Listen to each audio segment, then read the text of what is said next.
What a day, what an event, what a moment here in Bahrain for these 15 strongmen. But it's Olesksii Novikov who rules here on World. Welcome back, strongman fans. And as you just saw yesterday on the 13th of March, live in Bahrain, we had our first World's Ultimate Strongman live event on Strength Island, and it was a great day. You know, over 3 hours worth of events, and I really enjoyed it. I don't know about you guys. There was a few hiccups here and there with the audio. Obviously, it's a live stream. As we know, it's these things happen when it's live, and also it was for free, so you can't really complain about the quality of the audio or the general setup when these guys are pretty much only charging $1.99 for a core membership, or you can stream it for free on the Rogue Fitness channel, as some of you may have seen. So I've taken the time to put together 3 videos for you today for all 15 athletes that actually competed. So you're seeing them all coming up here. I won't call them out because you know who they are. If you don't, you can check out my other videos because I've done introductions on each athlete previously, and of course they're on the World's Ultimate Strongman website as well. So I managed to condense the videos into 3. What this video will be, this one will be the first one. We'll do event 1 and event 2 on the axle deadlift, and then also, if you remember, the second one was the mystery event, which was the flag hoist, which was the event that no one knew about up until 24 hours previously for the actual event itself. So no one could prepare, no one could really train for it, which was what was so exciting about it. There's a good mixture of athletes from around the world. Obviously, sadly, there wasn't a few people that would have been great to see, like Martin Lissis, Matthias Kidasowski. Obviously, Haffel has retired from the sport, so he naturally wasn't there as well. But we still had, as you just saw, Olesksii Novikov, the current world's strongest man, second youngest of all time, and second place of world's strongest man last year, which was Jeff Caron of Canada. There were also 2 athletes that have been injured up until now, not been competing for a while.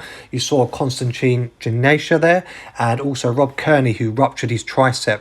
Only 5 months ago, the American guy, pound for pound strongest man in the world, as he's been dubbed, he also came back with a vengeance yesterday to compete again. So obviously we've got the Stoltman brothers as well.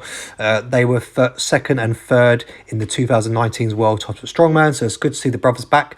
And yeah, as you saw, quite a few other athletes. Some we do know, some we don't know, but nonetheless, let's get started on the review of the deadlift. So the axle deadlift, as you can see, was a bar set at 320 kilos, and the athletes had 5 attempts to work up to 440 kilos.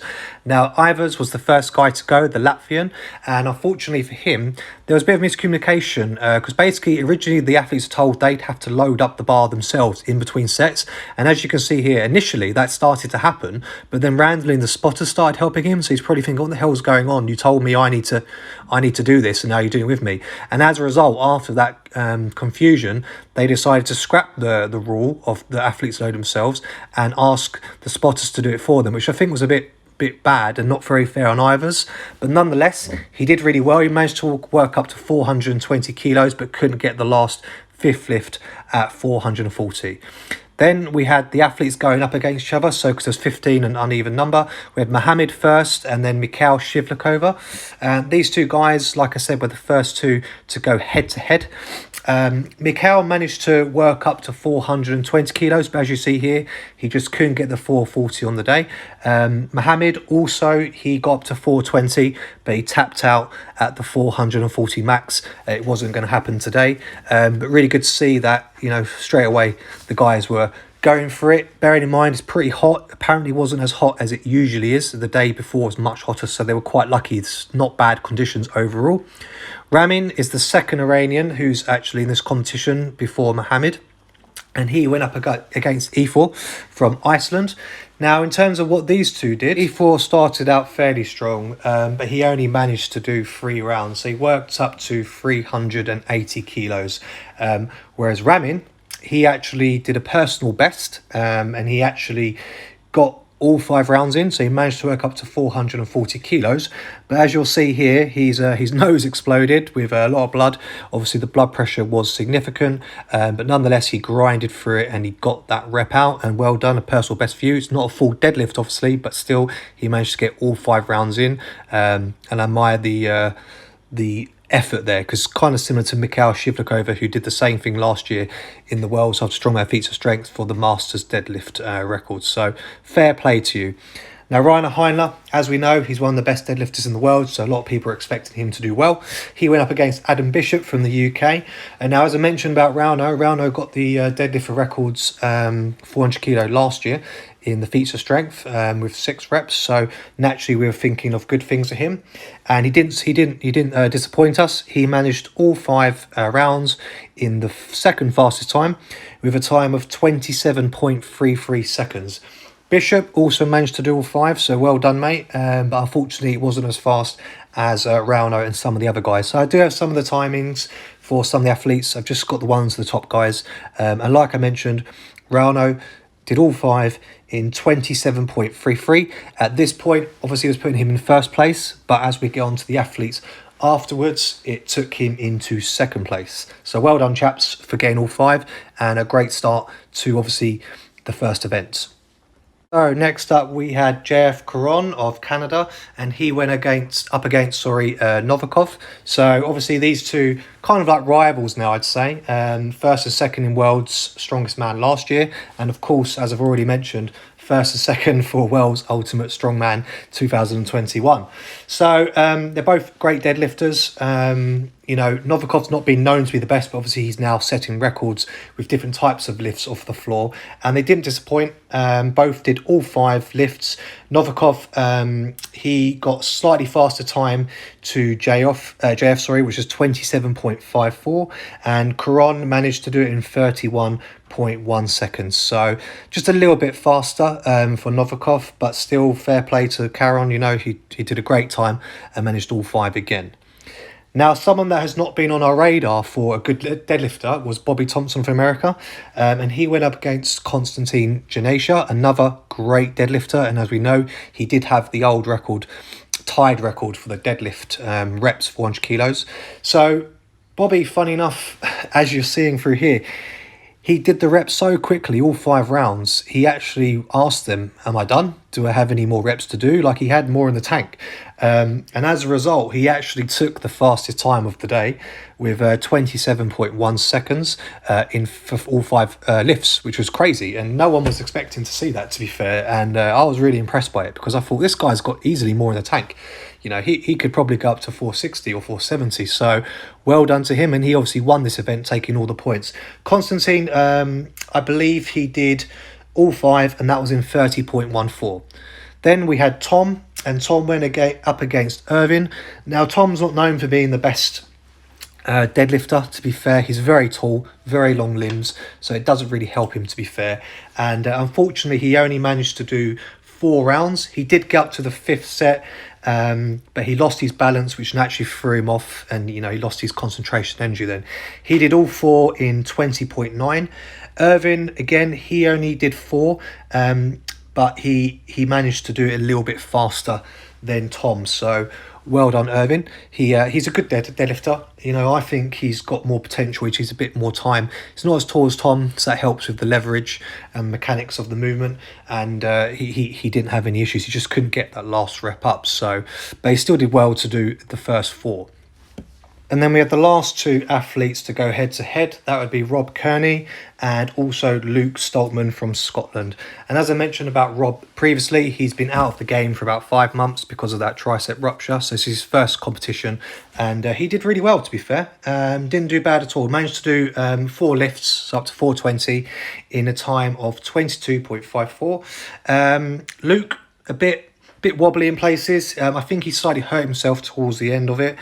He only actually managed to do 3 rounds in a time of 16.81. So not too great for him on this event. He didn't do too well, which is a shame. But we know Luke, can do a lot better, and he will do better in the future as a result. So here's the results. As you can see, Bobby was top, Rauno came second, and Novikov third. So you've got all the other guys underneath there, so make sure to take a screenshot of that if you want to see the results. So the second event, the mystery event, and like I mentioned, this one was only put forward 24 hours to the athletes, so they had no time to plan. And what they had to do, they had to lift a flag with 75 kilos of plates attached to it overhead with a rope. Eyfor was the first guy to go. He went on his own, drew the short straw there, unfortunately. He managed to do, I believe, let me double check my notes. So he managed to do 3 reps in the time, which was 60 seconds, by the way. So it's a timed event, just like all the other events. So it was based on how many they could do in the fastest time. He went for the no gloves option, which was later found out not to be a very good choice because that made a big difference in controlling the rope down, not causing friction burn and whatnot. So he managed to do 3 reps. Ervin Toots was up next and he went up against Luke. Luke actually was the winner of this event overall. He managed to do 4 in a time of 41.28 seconds. They both opted to wear gloves, by the way, so these guys had a good game plan there and probably were watching on before with Eyfor that maybe we should wear gloves just to try and control the rope down better, because I forgot to mention it had to be lowered with control. If the weights fell over and smashed around, looked like it did have control, they actually failed that attempt, so they had to have the control. So they did well here. Ervin managed to get 3 in a time of 38.70 seconds. So well done to Luke, taking your first event win ahead of the other ones where the deadlift where you didn't do too amazing. So after that we had Aivars against Mohammed from Iran. And these 2 chaps, again, didn't do too bad. Aivars went for the no glove option. Mohammed did wear gloves. So Aivars, he managed to get 4 in a time of 52.72. And Mohammed got 3 in a time of 31.58. So I reckon if Aivars had worn gloves, he actually would have probably got 5, because to get 4 without gloves is actually pretty impressive, to be fair. I don't think anyone actually noticed that. So well done to him, because you can see on the down part he's controlling the weight a lot, so that's really using a lot of energy and wasting time. So I think if he had the gloves he could have definitely got 5 and probably won that event, I would say. But nonetheless, well done to him, and obviously, as we know, he actually came 3rd overall in the competition. So next up we had Mikahail, and he went up against Rob. So Rob went for the no gloves and Mikahail did wear gloves for this one. Again, it's completely subjective. Everyone has their preference if they want to wear gloves or they want chalk. For me, I'd probably go for chalk, even if it did hurt me. I just don't like wearing gloves when I train, doing anything, especially grip work. I just want to feel what I'm pulling. But anyway, enough about me. So Mikahail managed to get 3 reps in a time of 50.15. And Rob also got 3 in a time of 55.78 seconds. So not bad at all for these 2 chaps. Next up we had Tom. He went up against Ramin. Tom went for no gloves, so he went for a different option to Luke, his brother. Fair enough. Ramin took the gloves, like I said. Tom, to be fair, didn't do very good at all. And overall, he didn't do too great in the whole competition. He wasn't really on his top game, to be fair, and a bit disappointing in some areas. So he managed 3 reps in a time of 41.6. And Ramin managed to get 4 in a time of 49.45. Tom, realistically, he should have done a lot better. He's got the biggest wingspan there, really long arms with great leverage, but I just don't think he had the technique. And like to be fair on him and everyone else, they've never done it before, or they probably haven't trained for this event, so it's not exactly something you can master straight away. So I think that's a shame, but we'll see. Maybe they'll do it again in the future and they can prepare for it and see if they do any better. Next up, we had Caron from Canada against Bishop from the UK. They both wear gloves for this one. I'm not too sure if they got 3 or 4 because I've had to listen over to all the footage that I watched and I took notes, but they didn't actually mention the reps that these 2 got.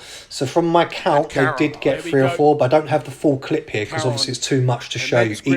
Each one is 60 seconds times, you know, all the people there were, all the events. It's too much to show you. So I've only done little snippets here, 30 plus seconds. But I think they both did get 3 or 4. So yeah, that was that event there. So we're on Novikov and Konstantine Janashia now. So Novikov went for the gloves, and funny enough, He was, again, using a different approach to all the other athletes. He was actually jumping and using all his body weight. It looked like he was trying to dunk almost. Really jumping high up on that rope and using a lot of body weight for extra leverage, which is a good technique for him. He managed to do 4 reps in that time, where Konstantine was a bit slower. He managed 3 reps. Isn't wearing gloves, by the way, I might add. But as we know with him, he's only been back in the sport after 2 years off from a serious injury. So he didn't do too bad to get 3. So well done to him. But as you can see, Novikov, he's just absolutely smashing it with the jumping. You know, you can see it's really working to his advantage. So well done to Novikov again, doing well there. Then we went on to Rauno and Bobby Thompson for the last guys to go for it. So Bobby won the event in the last one, the deadlift. So he's obviously feeling good about himself, lots of adrenaline. He's feeling great, so I'm sure he was pumped for this one. He wore gloves just as Rauno did. He managed 4 in that time. However, Rauno got a very slow 3, but may I add, and it was highlighted by Big Loss, that Rauno was recovering from an injury. He had an accident and he had some stitches in his hand, so that more than likely was causing a massive issue for him and probably some discomfort. So he didn't do very well, unfortunately, but you know, it is what it is. So there's the results there, as you can see. So you've got Luke in the top spot. Ramin came second, funny enough, based on the time, and then Novikov came third. So well done, chaps. So that was part 1 of 3 videos, guys and girls. Hope you liked that video. If you did, please remember to either like, comment and subscribe on this video, and check out the cards at the end of this video. I'm going to link the second and third video for the other 2 events. Event 3 obviously being the giant dumbbell for reps, and event 4 the carry, load and medley. The last video I will cover the Atlas Stone Run, and that one's just going to be on its own. So thanks for tuning in, guys and girls, and make sure you hit that subscribe button. Amigo One Fitness signing out.